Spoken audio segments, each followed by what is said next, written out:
На самитот во Најроби беше оддадено признание за унапредувањето на човековите права, особено на сексуалните и репродуктивните права, а исто така и намалувањето на мајчината и доеничката смртност во период од само 2 години.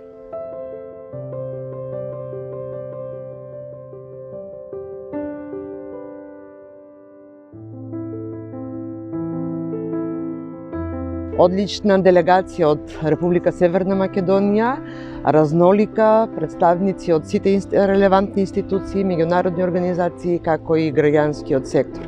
Владата во однос на прашањето кое што беше третирано на самитот во Најроби, усвои 14 заложби. Времето е релативна работа. Една година може би е краток период за суштинска промена, но кога се сака, промените не се така недостижни и се случуваат. Република Северна Македонија од Најроби до денес направи 2 сериозни исчекори. Се дискутираше за бројни теми и се бараше решение на овие проблеми кои што го тиштат светот. Особено за мене беше многу интересна и важна темата детски или малолетнички бракови. Во однос на активностите што беа значајни во Најроби, Кенија, беше да се представи нашиот успех во едукацијата на гинеколозите, неонатолозите и акушерките на така наречената ефективна перинатална грижа.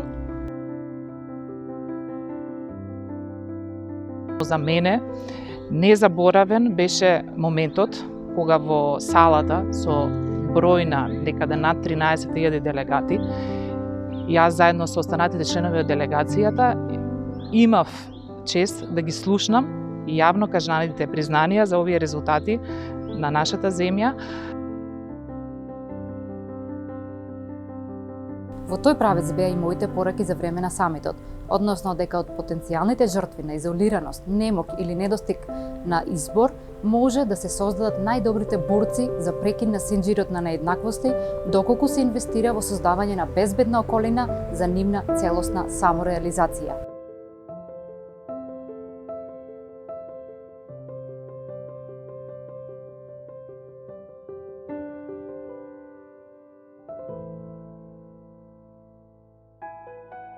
Една година по Најроби, мислам дека сега е време да направиме пресек. Што е она што сме реализирале и што е она што е останато за реализација.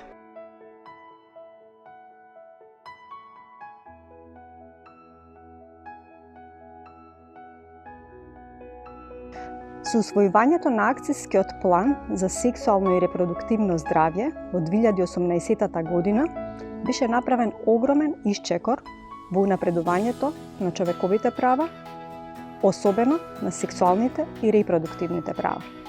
Борбата против дискриминацијата по секакви основи, превенцијата и заштитата на граѓаните од неа ја дефиниравме во законска рамка која парламентот ја усвои.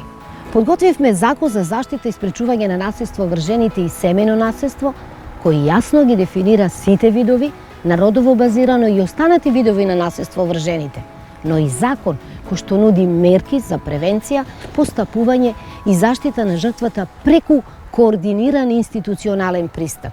Воспоставивме нови услуги за унапредување на заштитата на жртвите на родово базирано насилство и семејно насилство, и тоа географски распределени во сите 6 плански региони во државата.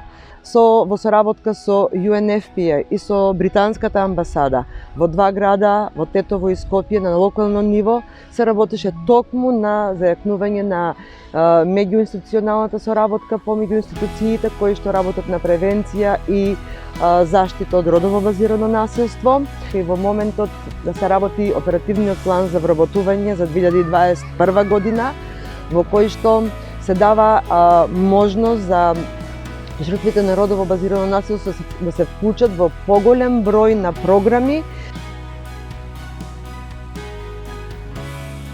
Конечно, минатата година владата донесе одлука со која што практично се донесе одлука да се пилотира сеопфатното сексуално образование во 9-тиот степен од образование. Едва и чекаме да го видиме сексуалното образование на клупа, да видиме како на децата, младите практично учат за разбирање, за поддршка, почит, љубов, врски, емпатија. Ги живеат, учат и ги живеат овие вредности кои што во суштина ќе го подобрат значајно нивното здравје. Специфично и најрелевантно за следење беше дискусијата околу појавата на детски бракови, со оглед на тоа што во нашата држава започнала иницијатива на оваа тема во 2015 година и постигнавме значајни промени, но исто така ни остана и доста незавршена работа. Задоволни бевме дека забележавме околу незавршената работа, владата се отвори, односно ги прифати нашите препораки на патот кон Најроби и се обврза да ги намали детските бракови до 2030 година. Ќе го измениме законот за семејство и ќе го согласиме со кривичниот законник, каде што ќе поставиме долна граница 18 години за живење во брачна заедница. Ќе се донесат протоколи за постапување на институциите, координирано постапување на институциите при откривањето, превенцијата, едукацијата и санкционирањето на малолетничките бракови. Следна заложба беше подигањето на свеста на јавноста, обука на давателите на услуги, најважно од се можеби освен овие заложби беше создавање на база на податоци за детски бракови, каде што државата преку институциите ќе ги следи овие детски бракови и ќе овозможува благосостојба на истите. Добивме резултати кои што јавно беа објавени и признаени од меѓународните организации. Тоа значеше дека нашата држава се брои помеѓу првите 3 на глобално ниво земји кои што на годишно ниво понамалија бројот на мртвородени. Посебен впечаток ми остави сесијата за лицата со попреченост, на кој што може да видите многу луѓе во инвалидски колички, прекрасни луѓе, млади луѓе, кои што независно од тоа што животот ги навел да имаат мака од тој аспект, значи да се на кој начин со попреченост понатака во животот, сепак се борат да ги остварат своите сексуални и репродуктивни права и своето право на здраво потомство понатака и на здрав и нормален сексуален живот. Дури за време на пандемијата, Фондот за население на Обединетите нации заедно со кабинетот на председателот успеа да достават помош за ранливи категории, значи стари лица, бремени жени, лица со попреченост во кризните подрачја. Жените, мажите, децата, семејството, правата, слободите се нераскинливи алки на еден синџир. И сите се подеднакво важни. Нашата цел е нулта толеранција за секаков облик на насилство. Хуманоста, солидарноста, меѓусебната поддршка и емпатијата живеат и по Најроби.